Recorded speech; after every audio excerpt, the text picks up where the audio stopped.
तंत्र की आखिरी रात। ये कहानी एक छोटे से गांव दुर्गापुर की है जो अपनी रहस्यमय घटनाओं के लिए माना जाता था। गांव के लोग विश्वास करते थे कि एक बूढ़ी महिला जिसे सब तंत्रमाई कहते थे, तंत्र मंत्र की जानकार थी। वो गांव के किनारे एक जर्जर घर में अकेली रहती थी। कोई उससे मिलने नहीं जाता था और गांव में कुछ भी अनहोनी होती तो लोग उसे दोष देते।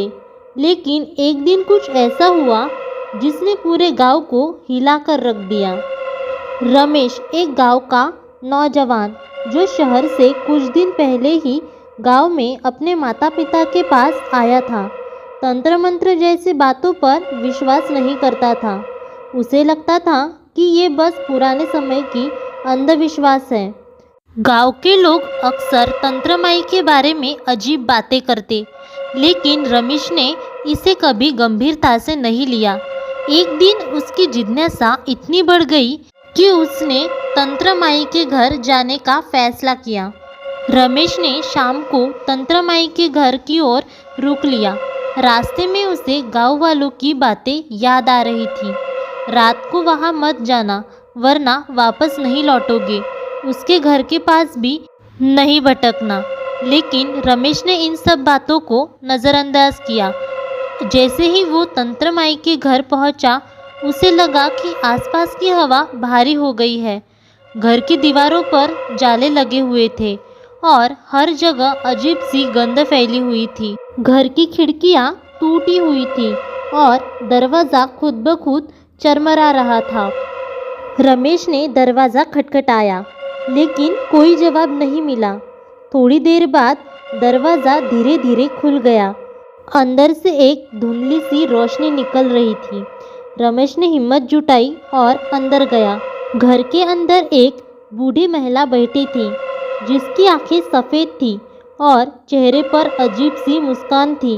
वो तंत्रमाई थी। क्यों आए हो यहाँ? तंत्रमाई ने कहा। उसकी आवाज़ इतनी गहरी थी कि रमेश का दिल तेजी से धड़कने लगा। मैं यहाँ सिर्फ ये जानने आया हूँ कि लोग आपसे क्यों डरते हैं, रमेश ने हिचकिचाते हुए कहा। तुम्हें सच में जानना है? फिर देख लो, लेकिन एक बार जो देख लोगे उससे भाग नहीं पाओगे, तंत्रमाई ने अपनी आंखें बंद करते हुए कहा। तंत्रमाई ने कुछ मंत्र पढ़ने शुरू किए और अचानक पूरे कमरे में अजीब सी हलचल होने लगी। दीवारें भी हिलने लगी और कमरे के कोनों से काले धुएं के बादल निकलने लगे। रमेश को समझ नहीं आ रहा था कि ये क्या हो रहा है। तभी उसकी नज़र एक पुराने ताबूत पर पड़ी जो धीरे धीरे खुल रहा था। ताबूत के अंदर एक आदमी की मम्मी पड़ी हुई थी जिसका चेहरा विकृत और भयानक था। तंत्रमाई ने उस मम्मी की ओर इशारा करते हुए कहा, ये मेरा पहला शिकार था और अब तुम मेरे दूसरे होगे। रमेश को महसूस हुआ कि उसकी आंखों के सामने सब कुछ धुंधला हो रहा है। उसने भागने की कोशिश की, लेकिन उसके पैर जमीन से चिपक गए थे। तंत्रमाई ने रमेश की ओर देखा और हंसते हुए कहा, तुम भी अभी इस तंत्र के बंधन में हो। रमेश ने जोर से चीखते हुए कहा, मुझे छोड़ दो, लेकिन तंत्रमाई ने उसकी बात अनसुनी कर दी और उसने अपने मंत्रों को और तेज कर दिया और रमेश को ऐसे लगने लगा जैसे उसकी आत्मा उसके शरीर से खींची जा रही है। उसी समय रमेश को अपने मन में एक विचार आया, अगर मैं तंत्रमाई का ध्यान भटका सकूं तो शायद मैं बच सकता हूं। रमेश ने पूरी ताकत से तंत्रमाई पर एक भारी वस्त्र फेंका और तेजी से दरवाजे की ओर भागा। रमेश किसी तरह भागकर गांव पहुंचा, लेकिन वो अब पहले जैसा नहीं था। उसकी आंखों में डर था और वो बेहोश होकर जमीन पर गिर गया।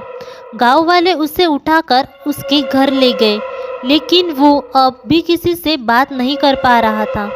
उसकी आंखों में एक अजीब सी चमक थी, जैसे उसने कुछ देखा हो जो उसे हमेशा के लिए बदल चुका हो। अगले दिन गांव में एक अजीब सी खबर फैल गई। तंत्रमाई का घर जलकर राख हो गया था और वहाँ कोई नहीं था। लेकिन कुछ गांव वालों ने देखा कि रमेश के कमरे के बाहर तंत्रमाई की परछाई दिखी थी और अब गांव में ये मान्यता और भी पक्की हो गई कि तंत्रमाई का श्राप कभी खत्म नहीं होगा। जो भी उसके घर जाता है वो वापस नहीं आता, अगर आता भी है तो वो कभी पहले जैसा नहीं होता। रमेश अब उसी श्राप का नया शिकार बन गया था और उसकी आत्मा तंत्र के जाल में फंस गई थी। गांव वाले आज भी रमेश के कमरे के बाहर अजीब सी आवाज़ें सुनते हैं और तंत्रमाई की हंसी की गूंज उनके कानों में हमेशा बनी रहती है। कोई नहीं जानता कि तंत्रमाई का जादू कब खत्म होगा या बूढ़े आदमी भी या नहीं। सब कुछ